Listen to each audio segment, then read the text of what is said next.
right, folks, we are back.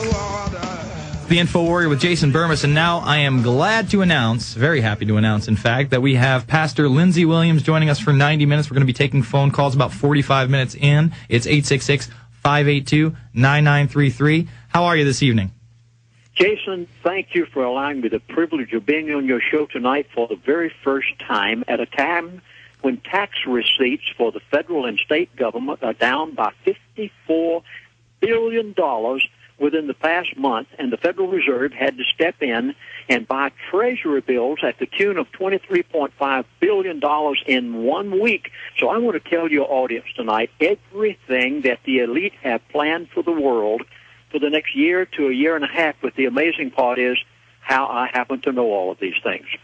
Well, why don't you give people a little background that may not be familiar with you? I mean, you came on the Alex Jones show over the summer while I was subbing in and hosting, and you were telling me that oil was going to go down below $50 a barrel, and I couldn't believe it. I was challenging you on it left and right, but sure enough, you were dead on, spot on, and your information, I mean, like I told the listeners earlier, you were the first person to make me question peak oil, which is a total and complete scam.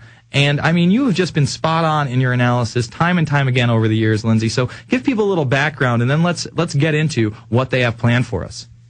Well, Jason, everybody thought I was crazy when I said it was going down to $50 a barrel.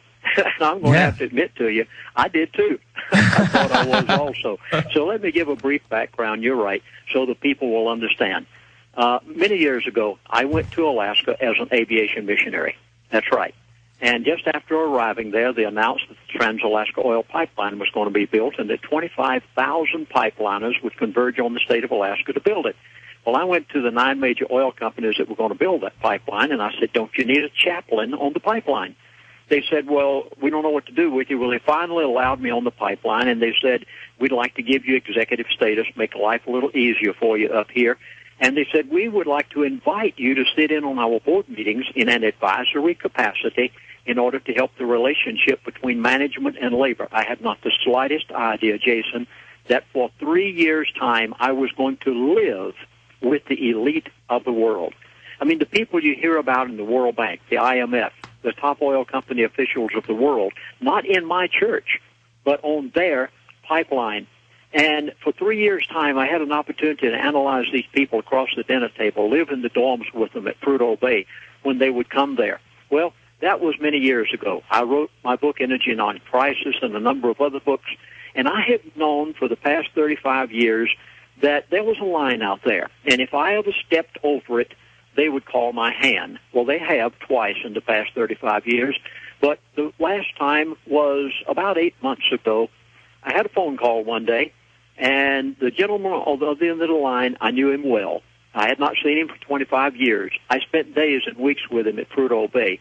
I know he knows everything that goes on behind closed doors. He knows who the elite are because he was one of them himself. He's 82 years of age now, but once you become a part of the elite, you never get away from it. And when I heard his voice on the other end of the line, he said to me, he said, Chaplain, you've gone too far. You've said too much. He said, you've got to quit. He said, if you don't, we're going to do this and this. Well, I remembered back that John F. Kennedy bucked these people and wouldn't do what they said. And little Lindsey Williams sure was not going to try it if John F. Kennedy couldn't get by with it. So I said, what do you want me to do? He said, close down your website, pull your DVD off the market. He said, you've said too much. You're going to have to revise it before you can go back up there. Well, that's neither here nor there to the listening audience, but this is where your listening audience comes in tonight, because after this gentleman and I had agreed to agree, I said, by the way, how you been doing since I saw you 25 years ago? How's your family, your wife? Where have you been living? He became very friendly. I was amazed. And over the next 45 minutes' time, this gentleman must have wanted to brag that day, because over the next 45 minutes, he told me everything that the elite of the world plan to do for the next year to a year and a half. Now, folks, please, I beg of you, I plead with you to believe me. Everything you hear Jason Burmis say on his program is true. Everything you hear Alex Jones say on his program is true. There positively is a group of elite people on the face of the earth who control the world. I know. I lived with them for 3 years. I had an opportunity to analyze them on their own soil. They're doing everything that you're seeing done today. And when this gentleman told me, the first thing he said was, he said, Chaplain Williams, the price of crude oil is coming down to $50 a barrel. At that time, it was $147 a barrel. The first thing that came to my mind was, what's this going to do to the world? I shuddered to think of the catastrophic events that would take place as a result of this. But I knew that if I went over radio programs and said this, everybody would think I was crazy. It couldn't happen. Everyone was predicting it was going to $200 a barrel, and instead of being $1.50 a gallon at the gas pump, it was going to go up to $7 and $8 was what everybody was saying. I remember that first radio show I did, Jason, and I said, the price of crude oil is going to $50 a barrel. They laughed at me. They said, you're crazy. I thought I was crazy, too, except I knew that the person who had told me knows everything that goes on behind the closed doors of the elite who control every bit of this. And then I stated the price of gasoline is going down to $1.50 a gallon. I said, most people are going to say, hallelujah, this is the most wonderful thing since sliced bread. I said, you can't possibly imagine, but that this is going to be one of the greatest catastrophes that ever hit the United States of America.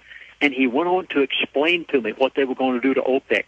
I said, why are you doing this? Now, understand, I was talking with one of them, an individual who called me because he was angry at things I was saying. And then he began to tell me all of this. I asked him these questions. I said, why are you taking this to $50 a barrel? And the next thing he said was more bizarre than the first. He said, we. They do. Believe me, they have the power to do this. He said, we are going to bankrupt OPEC. Now, OPEC is more than just the Arabs. OPEC includes Venezuela, Nigeria, Mexico, many other oil-producing countries of the world. He said, we're going to bankrupt. I remember the first show I was on and said this. I guess it was the second show I was on and said that. A gentleman actually called in and laughed at me who was in the stock market in New York. And he said, you're crazy. He said, you can't bankrupt the most, the wealthiest people on the face of the earth. Well, if anyone read the Dow Jones news wires just the other day in their article, you'll realize that Saudi Arabia is on the verge of some financial problems that are almost unbelievable. Then I began to analyze this, and I listened to what the OPEC oil ministers, when they finished their meeting just a few days ago, and their financial ministers came out and said that OPEC has lost $2.5 trillion in 4 months' time because of the price of crude oil going from $147 to $50 a barrel. They've lost 3/4 of their income. Now, Jason, I don't know how much you want me to say tonight, but I know everything that the elite plan to do for the next year to a year and a half. Well, let's focus on Saudi Arabia for a moment, because this was another point that you have been spot on about. They're already talking about how they're having these hard financial times, but now they're saying UN climate talks threaten our survival. Saudi Arabia, basically with this new carbon credit program and this carbon tax program that they're trying to bring in globally, Saudi Arabia basically says they're not going to be able to survive this, and it truly will gut their country.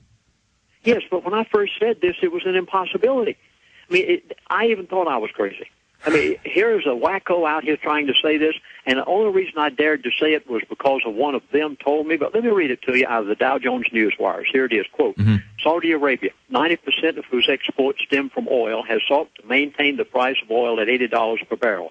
They said that the kingdom has been obligated for more than $400 billion in defense, energy, security, and infrastructure projects. And it goes on to say, and I'll put it in my words, that when it goes below $80 per barrel, that because Saudi Arabia believed the elite who told them that it was going to stay to 100 to or above dollars per barrel, that they went and obligated themselves through the IMF, International Monetary Fund, for humongous amounts of money for defense, energy, security, infrastructure projects. Now they can't pay it back. It's gone below $80 a barrel, and they said that's that breaking even point. And when I said that this man had told me that they were going to bankrupt the Arabs, and then I asked him, I said, well, what about Iran? Oh, my goodness. I was amazed at. I don't know whether you'd heard this before or not, Jason, but this gentleman said to me, he said, we don't want war with Iran. I said, what do you mean? He said, we're going to bankrupt them.